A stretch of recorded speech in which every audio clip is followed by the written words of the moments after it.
রাজপুর ১১ পল্লী উন্নয়ন সমিতি ২৬ বছরের পথ চলায় এবছরের এক বিশেষ বার্তা নিয়ে হাজির রাজপুর ১১ পল্লী উন্নয়ন সমিতি। এবারের থিম জাগো নারী। আমরা দেবী দুর্গার আরাধনা করি শক্তির প্রতীক জেনে, অথচ বাস্তব জীবনে সেই শক্তিকেই কতবার অসম্মান করি। আজও কন্যা সন্তানকে ফেলে দেওয়া হয় ডাস্টবিনে, ধর্ষণের শিকার হন নিরপরাধ মেয়েরা, বৃদ্ধ মায়েদের ঠেলে দেওয়া হয় বৃদ্ধাশ্রমে। নারী যখন মা, বোন, সঙ্গিনী, তখন যেন তার কোনো মর্যাদা নেই, অথচ প্রতিমার সামনে আমরা মাথা নত করি ভক্তিতে। এই পুজো স্মরণ করিয়ে দিচ্ছে নারী শুধু পূজিত দেবী নন, তিনি জীবনের জন্মদাত্রী, তিনি শক্তি।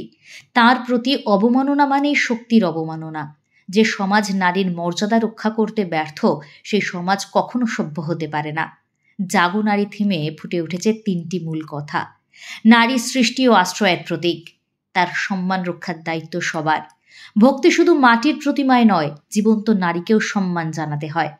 রাজপুর ১১ পল্লীর এই প্রয়াস শুধু একটি থিম নয়, এ এক প্রতিবাদ, এক সচেতনতার বার্তা, মানবিকতার এক দৃঢ় অঙ্গীকার। রাজপুর ১১ পল্লী উন্নয়ন সমিতি আমাদের এই বছরের পুজো ২৬ বছরে পদার্পণ করেছে। আমাদের এই বছর পুজোর ভাবনা হচ্ছে জাগো নারী, থিমের নামটা জাগো নারী। কারণ জাগো নারী নামটা এই কারণেই করেছি, কারণ মা দুর্গা কয়েকশো বছর, হাজার হাজার বছর আগে প্রমাণই করেছেন যে অসুরকে বধ করে যে নারী সর্বশক্তির অধিকারী। কিন্তু তারপরেও বাস্তবে দেখা যাচ্ছে, বাস্তব সমাজে দেখা যাচ্ছে, আজকের সমাজে দেখা যাচ্ছে নারী যেমন সর্বক্ষেত্রে এগিয়ে গেছে, তারপরেও নারীর জীবনে একটা নেগেটিভ দিক দেখা যাচ্ছে।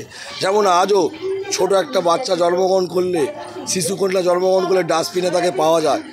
আজও বৃদ্ধা মাকে গিয়ে বৃদ্ধাশ্রমে রেখে আসা হয়। আজও স্কুলে যাওয়ার সময় বাচ্চা মেয়েরা টোন টিটকিরি, বাসে টামে, সমস্ত জায়গায় অপমানিত, লাঞ্ছিত হচ্ছে। তাই আমাদের ১১ পল্লীর পক্ষ থেকে বার্তা সমস্ত নারী জগতের কাছে যে সমস্ত বিরুদ্ধে প্রতিবাদ করতে হবে, জাগরণ করতে হবে, এবং নারীর শক্তি যে সর্বশক্তি সেটা প্রমাণ করার জন্য নারী শক্তিকে এক হতে হবে। এই জন্যই রাজপুর ১১ পল্লী উন্নয়ন সমিতির পক্ষ থেকে আমাদের ভাবনা এবছরের নাম জাগো নারী।